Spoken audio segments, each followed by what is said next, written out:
Bem-vindos à Chaverna, meu nome é Sofia e esse é o chá com spoilers de As Belas Maldições, do Neil Gaiman e do Terry Pratchett. Mais precisamente, As Belas e Precisas Profecias de Agnes Nutter, a bruxa. Não tem A, é só bruxa. Esse é um vídeo com spoilers, então se você quiser o sem spoilers, nós também temos ele no nosso cardápio. A gente lançou o vídeo na segunda-feira. De qualquer maneira, eu vou dar uma enroladinha, os spoilers só começam quando o contador, que surgirá em breve, chegar a 0. Enquanto isso, a gente vai bater um papo. E se quiser já fechar agora, se quiser ficar até o final da contagem regressiva batendo papo aqui com a gente, se quiser ficar até o final do vídeo, ver os spoilers, à vontade. Na enrolação de hoje eu vou voltar a apresentar aspectos da minha prateleira, do nosso cenário, e hoje eu vou falar sobre os livros, de modo geral, a organização dos livros. Então, vamos lá. Aqui atrás nós temos essa fileira, são os livros mais antigos, digamos assim. É uma pilha muito velha de livros que eu tenho pra ler, que tem aumentado. São aqueles livros, sabe, que você tá pra ler há muito tempo? E eu esqueço às vezes que eles existem, isso é ruim. Mas, enfim. E muitos deles parecem muito bons. Eu vou ler eles um dia, tenho certeza. Essa pilha aqui na frente, em compensação, elas são as mais artificiais. Elas não existiam antes de eu criar o programa, mas eu achei que ia ficar bonito duas pilhas aqui, aí eu pus duas pilhas. E elas vivem mudando conforme eu vou recomendando um livro ou outro. Essa pilha aqui no momento são só livros que eu li, essa pilha aqui no momento são livros que eu ainda não li, mas isso muda. Enfim, e eu confesso que, embora ali atrás é uma bagunça, tá meio que pro autor, meio, sei lá. Mas aqui, meio pro assunto, ali atrás, mas aqui é estético. Eu olho e fico tipo, ai, que cor fica mais bonita, juro. E eu sempre mudo um pouquinho, não sempre, mas eu costumo mudar ele um pouquinho. Aqui embaixo nós temos a pilha de livros mais recentes, eu não li nenhum deles também, a maioria eu ganhei no meu aniversário. Por algum motivo, cara, nesse meu último aniversário eu ganhei muitos livros e canecas. Todo mundo resolveu me dar livro e caneca, por que será? Eu adorei, então não estou reclamando. Essa é a pilha de saga. Eu amo saga, onde eu vou recomendar os quadrinhos. Lindo, li tudo. Em compensação, isso aqui são quadrinhos, a maioria são quadrinhos que eu não li. Os quadrinhos que eu li estão em outro lugar. Mentira, eu li. Por que ele tá aqui então? Não sei, a maioria eu não li. Enfim, esse aqui tá aqui só porque ele é lindo, da Úrsula, pra dar sorte. Os livros que ficam na horizontal, em cima dessa pilha aqui, eu mudo eles às vezes também, geralmente são livros que eu já li. No caso, eu já li todos esses. Ó. Só esses deitadinhos, né? Pra ficar bonito. Não é bonito? Apertão é lindo. E aí essa prateleira de cima tem mais categorias. A gente tem ali no cantinho, são livros do Lucas. Só do Lucas. Porque ele, na verdade, quer também ler a grande parte dos livros que estão aqui, né? Mas... Lucas, meu namorado, editor desse vídeo, Vicky Voz do Vento, que tem a produtora Maré Filmes comigo. Então, Lucas, esse Lucas. Ali são os livros que eu já li, ele quer ler, ou que eu não quero ler, ele quer ler, então ali tem uns livros dele. Aí essa pilha aqui é uma pilha de livros que eu quero ler. Aqui nós temos poesia, geralmente eu enfio um livro de poesia aqui, deitado na horizontal, mas eles vão embora muito rápido, porque poesia, né, é rápido. Isso aqui, esse pedaço aqui, são livros da faculdade que eu não li na faculdade, mas que eu queria ler. Eu fiz letras, né, português e inglês, focado em literatura principalmente, então eu li horrores de livro pra faculdade, mesmo assim teve vários que eu não consegui ler. Isso aconteceu. E alguns deles eu de fato queria ler, tanto que eu comprei, eu tava tipo, não, vou ler super, não deu tempo. Faculdade é assim, né, gente?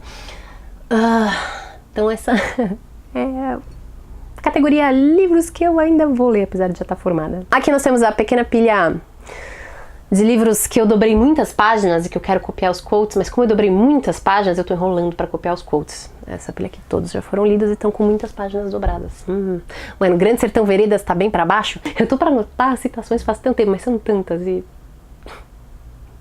eu fico adiando. Enfim. E ali pra lá nós temos... não ficção. Tem livro de teoria do teatro, tem umas coisas aí, sei lá. Não ficção. Chega, quero spoiler? Vamos pro último parágrafo. Se você quer imaginar o futuro, imagine um garoto, seu cachorro e seus amigos, em um verão que jamais termina. E se você quer imaginar o futuro, imagine uma bota. Não, imagine um tênis. Cadarços arrastando no chão, chutando uma pedrinha. Imagine um graveto para mexer em coisas interessantes e atirá-lo para um cão que pode ou não decidir apanhá-lo. Imagine um assobio sem melodia, transformando uma canção popular infeliz numa massa de insensibilidade. Imagine uma figura, meio anjo, meio demônio, inteiramente humana, se arrastando toda animada na direção de Tedfield, para sempre. Lindo! lindo. Isso é muito Neil Gaiman, né? Eu não sei se isso é muito Terry Pratchett, deve ser. Eu confesso que eu nunca li um livro só do Terry Pratchett. É uma falha na minha formação. Tem inclusive o livro que eu pretendo ler primeiro dele, tá aqui em algum lugar. É esse. Morte. É. Um dia. Vamos à nossa palavra-chave secreta. Nope! Isso é muito mais engraçado se você costuma jogar Exploding Keys. Enfim. A questão é, o Apocalipse foi cancelado. E ainda bem, né, gente? Imagina se o mundo tivesse acabado nos anos 90. Tipo... Ok, muita merda não teria acontecido. Real. Mas nós realmente queríamos que os anos 90 fossem nossas últimas palavras como civilização? Sei lá, eu acho que não. Enfim. Vamos ao meu quote favorito. O problema desse livro é que eu anotei muitas passagens, ele é muito bom, tem muitas passagens boas.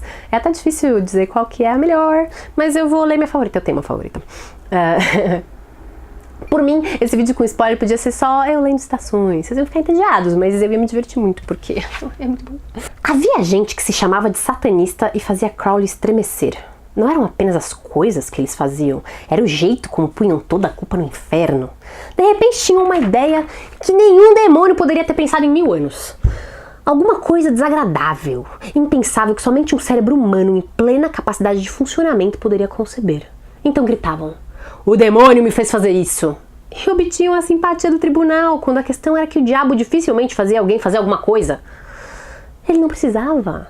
Isso era o que alguns humanos achavam difícil de compreender. O inferno não era um grande reservatório de mal. Não mais do que o céu, na opinião de Crowley, era uma fonte de bondade. Eles eram apenas lados do grande jogo de xadrez cósmico, onde você encontrava a coisa em si, a verdadeira graça e a verdadeira treva da maldade. Era bem no interior da mente humana. Essa passagem é brilhante, eu adoro. Ai, Crowley. Vamos retomar o gráfico de riscos. Primeiro risco de transbordamento, como eu já avisei no chá sem spoilers. Basicamente, o transbordamento é só risadas. O humor combinado do Neil Gaiman e do Terry Pratchett é uma delícia.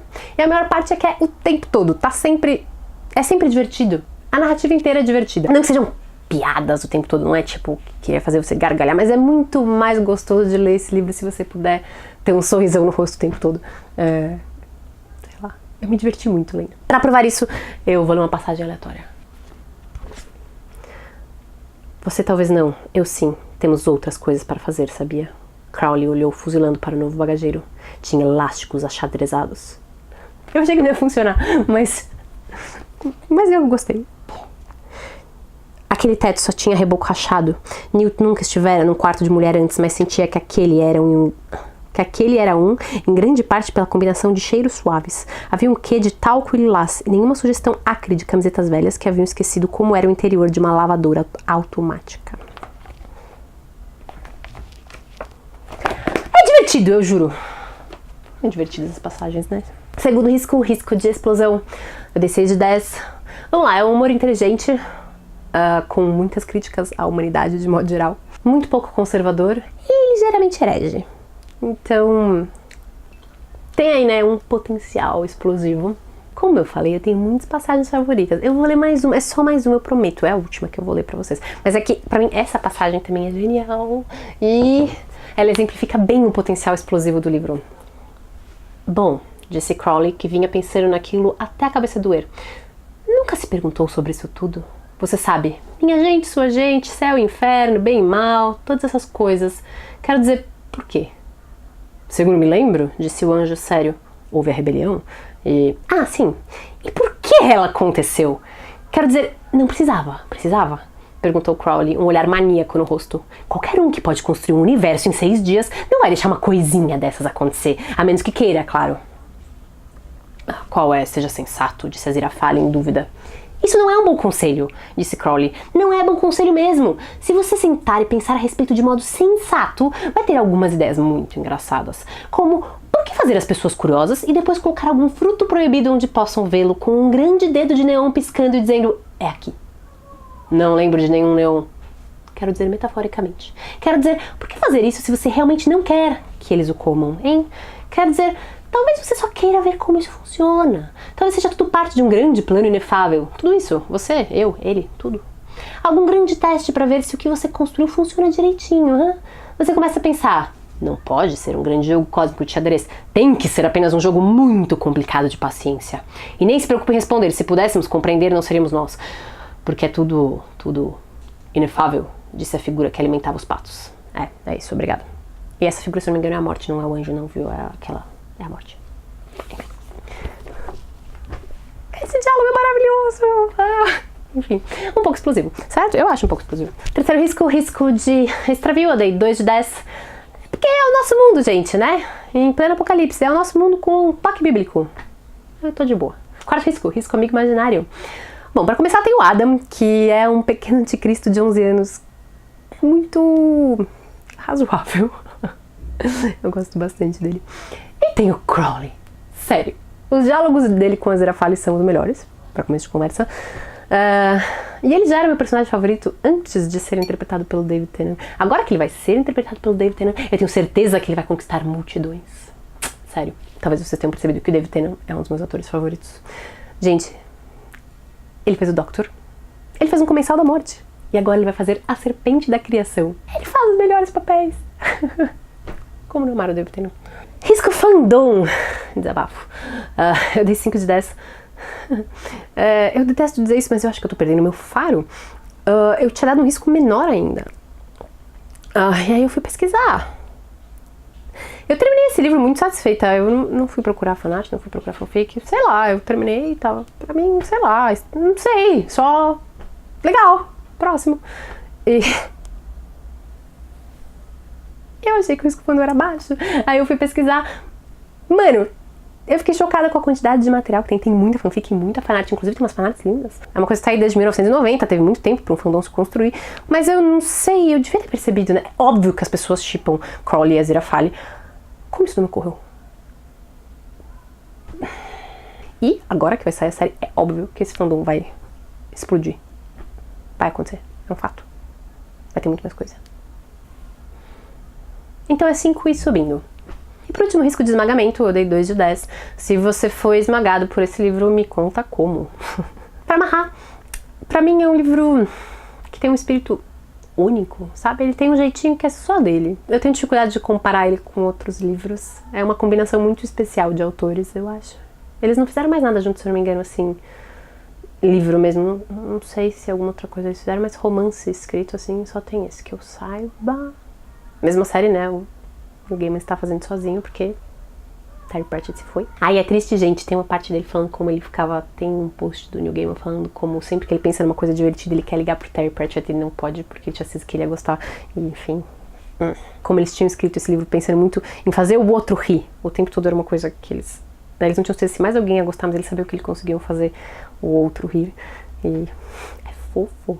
Aliás, eu sempre pensei... Eu tava pensando nisso, preparando o vídeo, eu fiquei tipo, na minha cabeça o Neil Gaiman é muito Crowley e o Terry Pratchett é muito Aziraphale, sei lá. E eu tava tipo, nossa, mas será que eles falaram isso em algum lugar? De onde eu tirei essa ideia? Nossa, faz muito sentido. Eu tava tipo, né?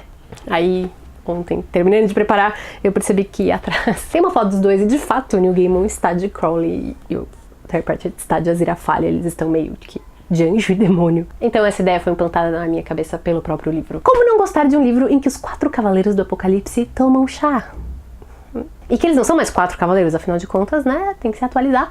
Então eles são 4 motoqueiros do apocalipse. Pra mim são uma das minhas partes favoritas, eles são alguns dos meus personagens favoritos. Eu quero muito ver como vai ficar. Já deve ter o casting deles, mas eu não vi, não sei. Ansiosa. E eu adoro como o Cavaleiro da Peste se aposentou por causa da penicilina e foi substituído pelo Cavaleiro da Poluição, é brilhante. É isso que eu tinha pra falar. Geralmente nos meus vídeos eu falo muito menos sobre adaptações audiovisuais das obras. Talvez seja porque a adaptação audiovisual ainda não saiu e ainda não deu tempo de ficar decepcionada, né? Tem isso.